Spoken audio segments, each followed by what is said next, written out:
Thank you very much, Mr. Speaker. I would like to wish you a Happy New Year, and that to all of my colleagues as I stand in this brand new chamber here at West Block. And very pleased to be starting off fulfilling my role as the critic for agriculture to follow up on a question that I brought up in Centre Block last year. During that time, I was asking about the USMCA agreement and its effect on our supply managed sectors, and I did have the Honourable Minister of Foreign Affairs stand up to give me an answer.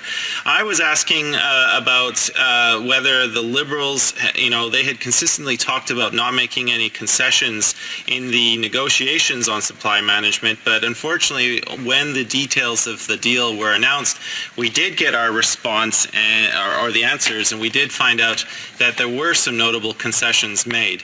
And this has been a thorn in the side of the supply managed sectors throughout all of the trade agreements. If you go back to the CETA, to the CPTPP, and now the USMCA, time and time again, whether it's been conservative or liberal, they've been told, like, we will be standing up for you, and then we get the details and they're let down. And Mr. Speaker, just how much are they being let down by? Well, let's take a look at the individual sectors. The egg farmers of Canada under the USMCA have to allow an intake of 10 million dozen eggs in the first year, and the export number will gain 1% for every year for 10 years. The chicken sector is going to see double the previous concessions. It's going to result in an increased access of more than 12 million kilograms of chicken coming into Canada. Turkey is going to see additional access equivalent to 3.5% of the previous year's Canadian turkey production.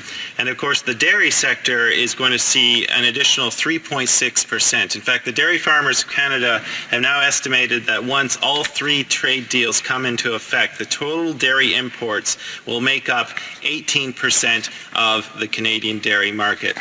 Now, Mr. Speaker, when I speak to farmers in my riding, and I have no doubt that this happens right across the country, when you speak to Canadians and you speak to farmers, there is an inherent interest in many Canadians in buying local goods. Time and time again, we will see answers within the 80 to 90% affirmative rate that Canadians want to buy local, and supply management is that system that allows us to not only control price, control production, but it depends on that third very important pillar of import controls. And if we don't have that, then we are undermining the entire system, because it is like a three-legged stool. It cannot stand unless all three pillars are stable and strong. And so when we continuously undermine this system, you can stand in this House and say that you are supporting supply management, but we judge a government not on its words, but by its actions.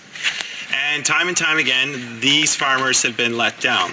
And, the word they've used to describe it, Mr. Speaker, is pawns. They felt they have been pawns in the negotiations. And, Mr. Speaker, for those of us who like to play chess, we know that the pawn is the unit that is most often sacrificed at the beginning of the game to advance a player's interests. And that is precisely what has happened to our supply managed farmers time and time again. So, Mr. Speaker, just to follow up on the general theme of what my question was last year, I'm just wondering, with regards to our supply managed sectors, I was wondering if the Parliamentary Secretary can go into a little bit more detail on this compensation package. Why is it that the Liberals have continually promised one thing and then done another? Are they not seeing through the hypocrisy that their own government is guilty of? And have they not been listening to supply managed farmers who really have had it up to here with this government's false promises and leading them down to the garden path? Thank you. Secretary Parlementaire, the Ministre d'Agriculture. The Honourable Parliamentary Secretary to the Minister of Agriculture. Thank you, Mr. Speaker.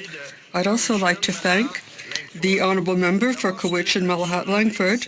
I'd like to thank him for having raised this very important question. The Canadian government fully supports Canadian milk, poultry and egg producers, as well as our supply management system. This is a system that producers themselves chose, and it's been working for many years. It is great for the Canadian economy, and I can assure you that we have protected and defended it, and we shall continue to do so. Supply management is seen as a model of stability everywhere in the world. It ensures fair income for our producers, our farmers, stable supply, and superior quality of products. Producers and processors in Canada play an essential role in ensuring the prosperity and sustainable growth of our nation and are an integral part of Canadian agriculture. They contribute to many services and industries which support local economies. The USMCA has maintained the three pillars of supply management: control of production, prices, and imports. The government understands the importance of the agricultural and agri-food sectors for Canada, our trade, and jobs. Our negotiators worked hard to stand up and defend Canadian agricultural interests all along the negotiation process. The promotion of trade and the maintenance of our supply management system are not mutually exclusive.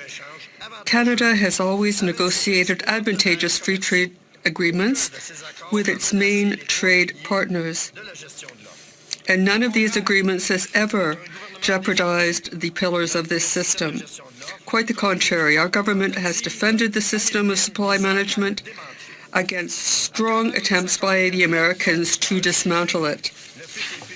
Through CETA, the CPTPP, and the USMCA, the most important trade agreements in Canada's history, we have defended, protected, and maintained our supply management system.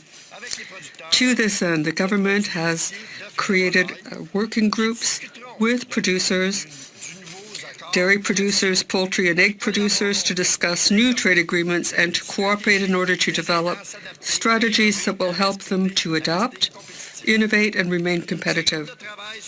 These groups meet regularly and have been progressing extremely well. We are eager to talk about future results of their work. Thank you, Mr. Speaker. Langford. Thank you very much, Mr. Speaker. And with respect to the Parliamentary Secretary, I enjoy his company. I sit with him at the Agriculture Committee. The message he just delivered in this House about import controls and defending supply management is completely at odds with what supply managed farmers are telling me directly. They have seen a total failure in this Liberal government's ability to stand up for them in negotiations. You know, Mr. Speaker, we are a nation of 35 million people. Our farmers can easily supply the Canadian domestic market, and we are such a minuscule market compared to the United States. I don't see why, time and time again, our market has to suffer and pay the price for another jurisdiction's overproduction problems. The United States needs to get its house in order, figure out why it's producing too many eggs, too much chicken, and too much dairy. But time and time again, we are the ones that have to pay the price. It's our farmers that pay the price. And I, for one, am sick of it, of being led down the garden path, being told one thing, only to have something completely different happen. Maybe the Parliamentary Secretary can give some details on the working group's progress on the compensation package, because I know a lot of farmers are waiting for this information. Secretary Parliamentary. The Honourable Parliamentary Secretary. Mr. Speaker, I repeat, supply management is an integral part of Canadian agriculture, and I can assure you that we have protected and defended it, and we will continue to do so. Trade is critical to the success of our agricultural and agri-food sectors. This is why the government continues to seek new markets and to promote the interests of Canadian farmers and to negotiate new trade agreements and modernize actual trade agreements. The government is resolutely committed to working with the milk, poultry, and egg industries in order to help ensure that these industries remain strong, stable, and competitive. The government's support for supply management is unwavering, and we will continue to be unwavering in our support. The working groups are helping to develop strategies that will help people to adapt, innovate, and remain competitive. They meet regularly and are advancing in a positive way. Thank you, Mr. Speaker.